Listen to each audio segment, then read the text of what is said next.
Hi friends, आपके अपने YouTube channel फसल फार्मर्स तक में आपका स्वागत है। यदि आप चैनल पर नए हो तो चैनल को सब्सक्राइब जरूर कीजिए। आज हम माइक्रो राइजा की डिटेल देखेंगे, ए टू जेड जानकारी। यह फसलों में कैसे करता है, इसमें हाइब्रिड क्या होता है, माइक्रो राइजा फसल में कब देना चाहिए, प्रति एकड़ क्या डोज है और माइक्रो राइजा के फसल में क्या फ़ायदे हैं, तो ये डिटेल देखेंगे। किसान भाइयों, फर्टिलाइजर डिटेल और अन्य फसल की जानकारी इस चैनल के माध्यम से किसानों तक पहुंचाते रहते हैं। यदि आपने अभी तक चैनल को सब्सक्राइब नहीं किया तो चैनल को सब्सक्राइब जरूर कीजिए, क्योंकि आने वाले समय में ऐसी जानकारी आप तक पहुंचती रहे। माइक्रो राइजा कितने प्रकार के होते हैं, माइक्रो राइजा संपूर्ण डिटेल। किसान भाइयों, माइक्रो राइजा सबसे पहले बात करेंगे। यह एक प्रकार की फंगस होती है। मित्र फंगस हमारे पौधे के साथ मिलकर अपने आप को भी ग्रो करवाती है और पौधे को भी ग्रो करती है। देखिए, आप माइक्रो राइजा जो होता है, मृदा जैविक और मृदा रसायन महत्वपूर्ण भूमिका निभाते हैं। माइक्रो राइजा पौधे के लिए मृदा में विभिन्न प्रकार के पोषक तत्व जैसे फास्फोरस, नाइट्रोजन, अन्य सूक्ष्म मात्रिक पोषक तत्वों को अवशोषित करने में मदद करते हैं। यह फसलों की पैदावार बढ़ाने में महत्वपूर्ण भूमिका निभाते हैं। तो अपन देखेंगे कि अपनी मिट्टी में 3 टाइप से पोषक तत्व रहते हैं, तो कौन कौन से और किस तरह उनका वर्क है। जो पोषक उसके लिए किस तरह फायदेमंद है। माइक्रो राइजा जो पोषक तत्व मूव नहीं कर पाते, जमीन के अंदर जड़ को ही उनके पास जाना पड़ता है, जैसे फास्फोरस, जिंक, कॉपर। ये ऐसे पोषक तत्व जो घुलनशील तो होते लेकिन मूव नहीं कर पाते, लेकिन माइक्रो राइजा द्वारा इनको भी जड़ तक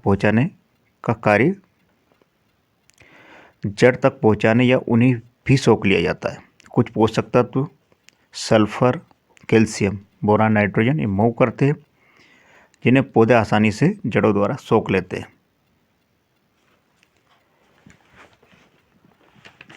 तो किसान भाइयों, जो पोषक तत्व मूव नहीं कर पाते उनको भी सोख लेता है।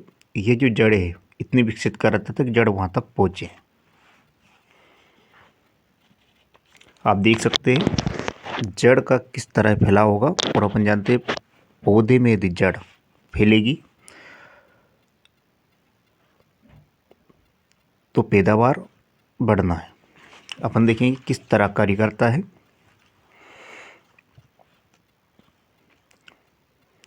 पौधे में कैसे कार्य करता है, ये पौधे के जड़ों का विकास करती है। जो पोषक तत्व पौधे तक नहीं पहुंच पाते हैं। अब देखिए, माइक्रो राइजा क्या है, यह 2 प्रकार का। तो पहला होता है एंडो माइक्रो राइजा और दूसरा एक्टो माइक्रो राइजा। तो अपन देखेंगे कौन सा माइक्रो राइजा कब प्रयोग करना है। एंडो माइक्रो राइजा जो होता है, यह माइक्रो राइजा यह जड़ों में जाल बनाता है और इसका प्रयोग सब्जी अपनी फसल के लिए एंडो माइक्रो राइजा का प्रयोग किया जाता है। और एक्टो माइक्रो राइजा जो होता है, यह बड़े पेड़ों के लिए प्रयोग किया जाता है, जैसे आम हुआ,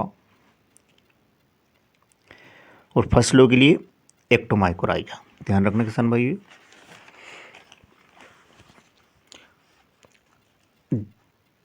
जो पोषक तत्व तक नहीं पहुंच पाते उन्हें ये पौधों तक पहुंचाती है और पौधों के सभी भाग में पोषक तत्व पहुंचाते हैं और पौधे को ग्रो करवाती है और पौधा विकास करता है। इसका मुख्य कार्य यह है, पौधे की जड़ों बीमारियों से बचाती है, दूसरी फंगस का अटैक से भी बचाती है। ये मिट्टी को भुरभुरी रखती है। अगर मिट्टी भुरभुरी रहेगी तो नमी ज़्यादा रहेगी, ज़्यादा समय तक नमी बनी रहेगी। ये इसका अच्छा बेनिफिट है और काफ़ी बेस्ट ये रिजल्ट है इसका। जिस खेत में पानी भराव की समस्या रहती है, यदि उस खेत में इसका प्रयोग करेंगे तो मिट्टी भुरभुरी रहेगी, पानी जल्दी सोख लेगी। तो इसका काफ़ी अच्छा रिजल्ट है। यहाँ पानी भराव की स्थिति है अब देख सकते हैं आप किस तरह पौधों को ग्रो करती है, रूट सिस्टम को डेवलप करती है, केमिकल गार्डनेस, निमाटोड की जो समस्या होती है, इसमें पौधे की जड़ें गलने लगती है। यदि पानी भरा रहेगा, ज़मीन सोख नहीं पाएगी तो पौधा की जड़ें गलने लगेगी, तो उसी निमाटोड बोला जाता है। तो पौधे में वो समस्या भी नहीं होती है। बैक्टीरिया से जो फंगस उत्पन्न होती है, तो ये फंगस को ही पहले से समाप्त कर देती है। एक प्रकार का मित्र फंगस है ये माइकोराइजा।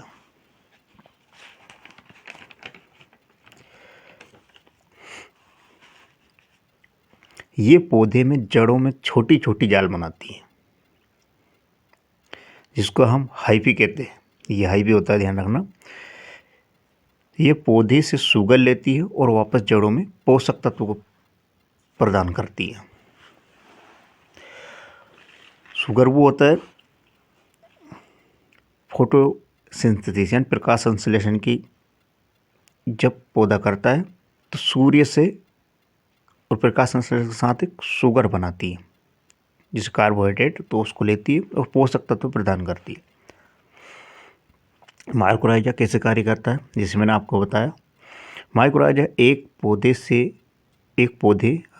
देखिए, माइकोराइजा एक हरे पौधे और कवक के बीच एक सहजीवी संबंध है। पौधा प्रकाश संश्लेषण द्वारा कार्बनिक अणु बनाता है और उन्हें संकरा या लिपिड के रूप में कवक को आपूर्ति करता है, जबकि कवक पौधे को पानी और मिट्टी के लिए फास्फोरस जिससे खनिज पोषक तत्व प्रदान करता है, जिससे मैंने आपको बताया। ये डिटेल है ये। अब किसान भाइयों, माइकोराइजा काम कर कितना समय लेते हैं। बढ़ते पौधे जड़ को लगाने में तुरंत बाद माइकोराइजा काम करना शुरू कर देते। सही स्थिति पे 4 सप्ताह लगते हैं।